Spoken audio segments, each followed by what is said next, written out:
नमस्कार मित्रांनो, मागच्या व्हिडिओमध्ये आपण राज्यसभेची रचना संपवली. आता आपण लोकसभेची रचना बघणार आहोत.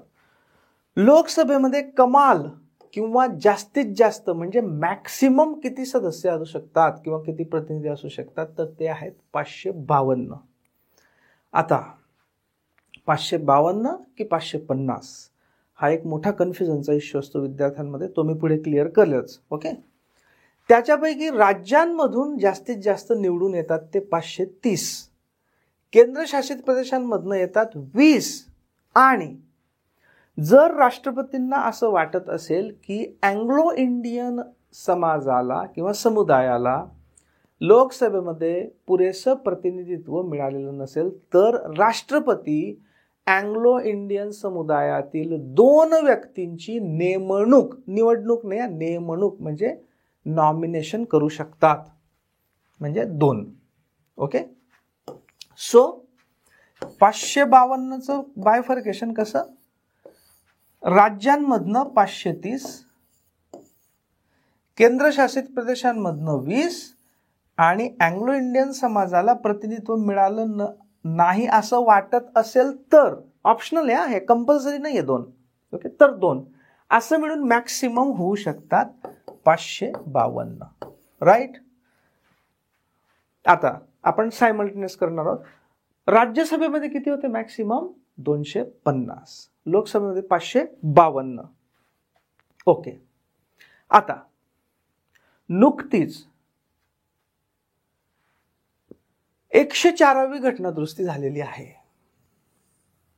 आणि ही घटनादुरुस्ती अत्यंत महत्त्वाची. तुम्हाला करंट अफेअर म्हणून पण ही घटनादुरुस्ती माहिती असली पाहिजे. 104वी घटनादुरुस्ती 104. याच्यात मेन जे कलम आहे ते आहे 334, म्हणजे 334 कलमामध्ये बदल करण्यात आलेला आहे. ओके, आता बघा की आपल्या राज्यघटनेने अनुसूचित जाती आणि अनुसूचित जमाती म्हणजे SC scheduled caste and ST म्हणजे शेड्यूल्ड ट्राईब्स यांच्यासाठी काही रिझर्व्ह सीट ठेवलेले आहेत लोकसभेमध्ये आणि विधानसभांमध्ये. ओके, विशिष्ट प्रमाणामध्ये. ते आपण पुढे बघणार आहोत किती प्रमाण वगैरे वगैरे, की एकूण सीटपैकी इतके टक्के सीटवर काय असेल? आरक्षण असेल SC आणि STचं आरक्षण. पण स्वतंत्र मतदारसंघ नाही. आरक्षण आणि स्वतंत्र मतदारसंघ याच्यामध्ये फरक असतो मित्रांनो. स्वतंत्र मतदारसंघ म्हणजे काय, की समजा मी नागपूरमध्ये आहे आणि नागपूर हा समजा असं आपण इमॅजिन करू की नागपूर हा समजा ST साठी स्वतंत्र मतदारसंघ आहे, सेपरेट इलेक्टोरेट. ओके, किंवा सेपरेट कॉन्स्टिट्युएन्सी ST साठी, रिझर्व्ड कॉन्स्टिट्युएन्सी. तर त्याचा अर्थ असा होईल की नागपूरमधनं जो उभा राहील तो पण STच उभा राहू शकेल, ST समाजाचीच व्यक्ती उभी राहू शकेल निवडणुकीसाठी, आणि मतदान पण फक्त ST समुदायाचे लोकच करतील. याला म्हणतात स्वतंत्र मतदारसंघ. आणि आरक्षण म्हणजे काय? समजा नागपूर हा ST साठी आरक्षित आहे असं आपण मानलं तर त्याचा अर्थ असा होईल की नागपूरमधनं जी उभी राहणारी निवडणूक लढवणारी व्यक्ती असेल ती फक्त ST समुदायाचीच असेल. ते 10, 5, 15 कितीही लढू शकतात वेगवेगळ्या पार्ट्यांवरनं, पण ते सगळे जे लढवणारे असतील ते ST असतील. मतदान मात्र सर्व समाजाचे लोक करतील, एव्हरीबडी. ओके, याला म्हणतात आरक्षण. तर भारतीय राज्यघटनेमध्ये आरक्षण आहे. इनफॅक्ट स्वतंत्र मतदारसंघांवरनं गांधीजी, आंबेडकर वगैरे यांचं मोठमोठं जे मतभेद झाले होते तुम्हाला माहीत असतील. नंतर पुणे करार झाला होता. गांधीजींचं म्हणणं होतं की जर स्वतंत्र मतदारसंघ ठेवले तर समाजामध्ये फूट पडेल, की उभा राहणारा पण समजा ST, म्हणजे मी एक्झाम्पल सांगता, उभा राहणारा पण ST, मतदान करणारे पण फक्त ST. पण लोकशाहीमध्ये कसं असतं की जो लोकप्रतिनिधी असतो तो सगळ्यांचा प्रतिनिधी असतो तिथल्या. तो नुसता STचा प्रतिनिधी असून चालणार नाही, तो ओपनचा पण असला पाहिजे, NTचा पण असला पाहिजे, OBCचा पण असला पाहिजे, SCचा पण असला पाहिजे, हिंदूचा पण असला पाहिजे, मुस्लिमांचा पण असला पाहिजे, ख्रिश्चन, शीख सगळ्यांचा असला पाहिजे. हे लोकशाहीचं तत्व आहे. ओके, सो भारतीय राज्यघटनेमध्ये आरक्षित हे केले गेलेले आहेत SC STसाठी लोकसभेमध्ये, विधानसभेमध्ये. सुरुवातीच्या काळात त्याची मुदत ठेवली गेली होती 10 वर्ष, की 10 वर्षापर्यंत आरक्षण राहील आणि पुढे वाटलं तर पार्लमेंट वाढवेल जे काय असेल. तर ते 10 वर्ष वाढवत वाढवत वाढवत लास्ट वेळेला 95वी घटनादुरुस्ती झाली होती आणि त्या 95व्या घटनादुरुस्तीने हे आरक्षण 2020 पर्यंत वाढवलेलं होतं. ओके, 25 जानेवारी 2020. म्हणजे एकूण सुरुवातीपासून 70 वर्ष, 50 पासून 10 10 10 10 करत 70 वर्ष वाढवलं होतं. मग हे 2020 मध्ये संपत होतं, पण अजून 10 वर्ष वाढवायचं होतं. म्हणून मग 104वी घटनादुरुस्ती करण्यात आली आणि हे 70 वर्षाच्या ऐवजी 80 वर्ष करण्यात आलं. म्हणजे SC ST ज्या आरक्षित जागा आहेत त्या आता 2030 पर्यंत अजून राहतील. ओके, आता या 334 मध्ये 2 प्रकारचं हे दिलेलं आहे. एक म्हणजे SC ST आणि दुसरं अँग्लो इंडियनसाठी. आता AI, मी शॉर्ट फॉर्म तर लिहिला, पण आता AI म्हटलं की आर्टिफिशियल इंटेलिजन्स येतं. एनिवे, अँग्लो इंडियन्ससाठी होत्या. ओके, मग अँग्लो इंडियनसाठी सुद्धा दरवेळी 10 वर्षांनी वाढवत लास्ट 2020 पर्यंत वाढवण्यात आलेलं होतं. ओके, मग ज्यावेळी पुन्हा 2020 नंतर वाढवायचा प्रश्न आला तर 104वी घटनादुरुस्ती करण्यात आली. 104व्या घटनादुरुस्तीने SC STचं रिझर्वेशन अजून 10 वर्ष वाढवण्यात आलं. म्हणजे टोटल 80 वर्षापर्यंत करण्यात आलं. म्हणजे 50 पासून 80 वर्ष आणि 20 पासून 10 वर्ष म्हणजे 2030 पर्यंत. पण अँग्लो इंडियन्सचं रिझर्वेशन पुढे वाढवण्यात आलं नाही. म्हणजे जे 70 होतं ते 70च राहू देण्यात आलं. ते 70 कधी एक्सपायर होत आहे? 2020 मध्ये, म्हणजे ऑलरेडी एक्सपायर झालंय. म्हणजे आता जे 2 अँग्लो इंडियनला राष्ट्रपती नेमू शकतात ते आता अस्तित्वात नाही. पण तरी सुद्धा जर तुम्ही लोकसभेच्या वेबसाईटवर गेलात, आपण जाऊ, जर तुम्ही लोकसभेच्या वेबसाईटवर गेला तर तुम्हाला तिथे दिसेल 552.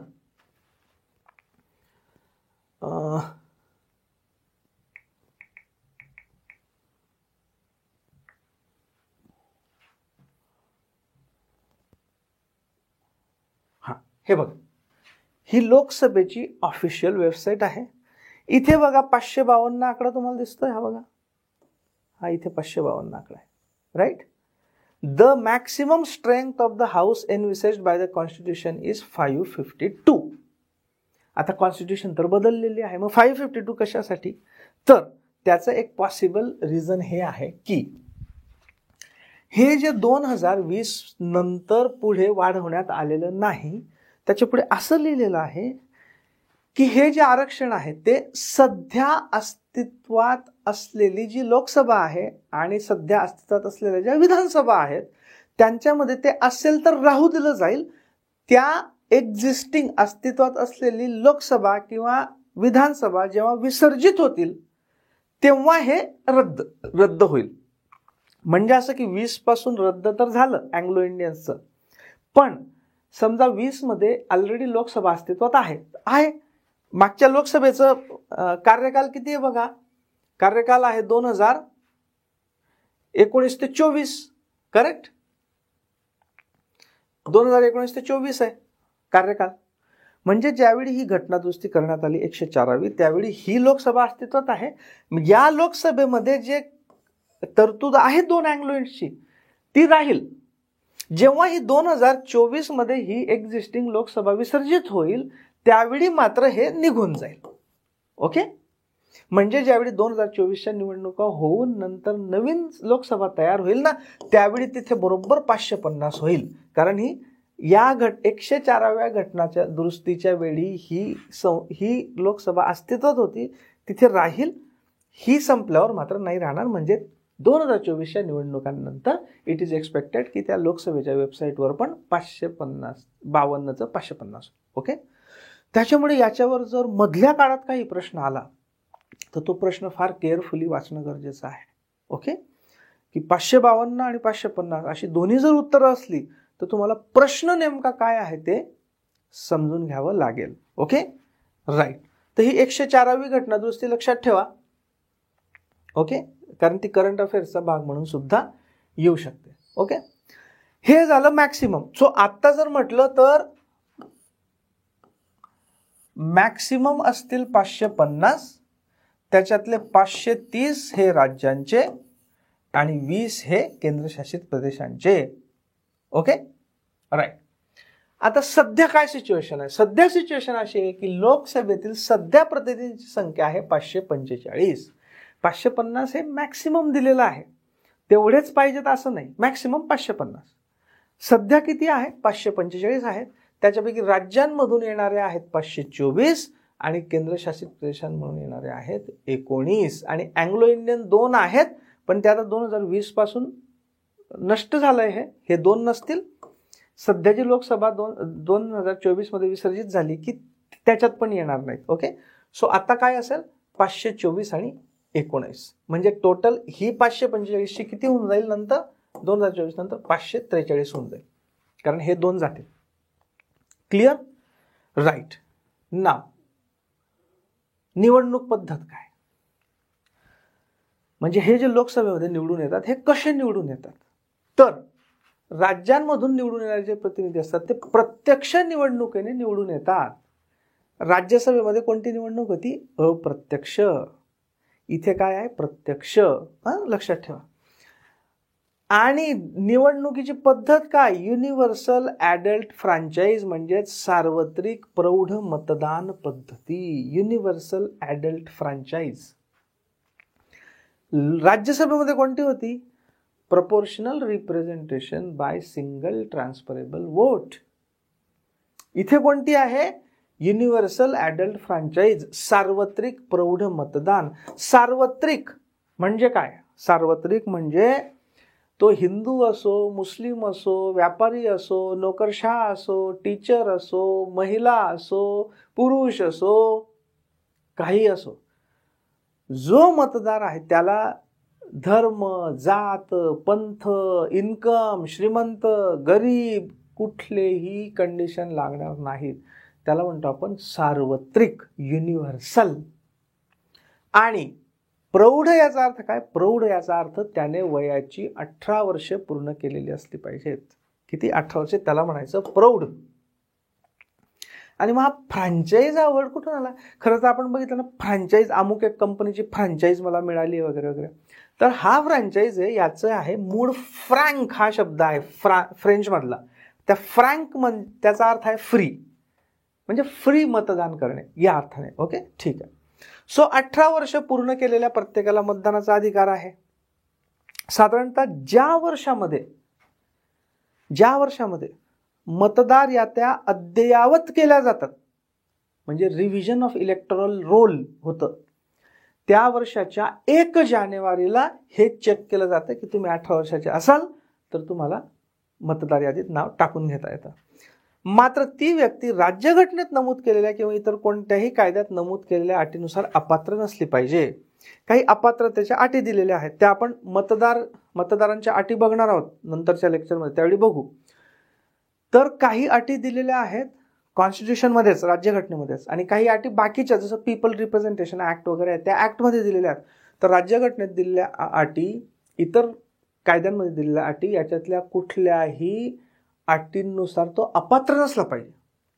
बाकी मग तो कुठल्याही जाती धर्माचा असो, गरीब असो, श्रीमंत असो, काही असो, 18 वर्ष पूर्ण एवढीच अट आहे. Okay, so universal adult franchise, सार्वत्रिक प्रौढ मतदान पद्धत. पूर्वी पात्रतेचं वय 21 वर्ष होतं. पूर्वी 21 वर्ष होतं. 61वी घटना दुरुस्ती 1988-89, म्हणजे 1988 मध्ये ही पास झाली, 89 पासनं अस्तित्वात आली, म्हणजे तिची अंमलबजावणी सुरू झाली. यावेळी हे वय 18 पर्यंत खाली आणण्यात आलं. हे लक्षात ठेवा. कोणती दुरुस्ती? 61वी घटना दुरुस्ती. 61व्या घटना दुरुस्तीने काय केलं की पूर्वी मतदार यादीमध्ये नाव नोंदवण्यासाठी 21 वर्षाची अट होती, ती अट 18 वर्षापर्यंत खाली आणण्यात आली. आणि राजीव गांधी हे पंतप्रधान होते त्यावेळी. राजीव गांधींनी ही घटना दुरुस्ती घडवून आणली आणि हे वय खाली केलं. प्रत्यक्षात राजीव गांधी म्हणजे त्यावेळी मी साधारणतः बघा एक 10-11 वर्षांचा होतो. आम्ही त्यावेळी राहायचो शिरूडला. शिरूड म्हणजे जळगाव जिल्ह्यात अमळनेर तालुक्यामध्ये शिरूड नावाचं एक छोटंसं खेडगाव आहे, जिथे मी 8वीपर्यंत शिकलेलो आहे, जिल्हा परिषदेच्या शाळांमध्ये. तर तिथे असता मी त्यावेळी नवीन नवीन व्हाईट रिव्होल्युशन सुरू झाली होती. ते दूध फेडरेशन, फ्रूट सेल सोसायटी वगैरे वगैरे सुंदर दिवस होते, कष्टाचे पण होते खूप. आपल्याला प्रत्येकालाच बालपण सुंदरच वाटतं, तो भाग आहे, पण होते कष्टाचे. सो त्यावेळी राजीव गांधी पंतप्रधान झालेले होते, अतिशय राजबिंडे तरुण, 40 फक्त वय होतं त्यांचं त्यावेळी.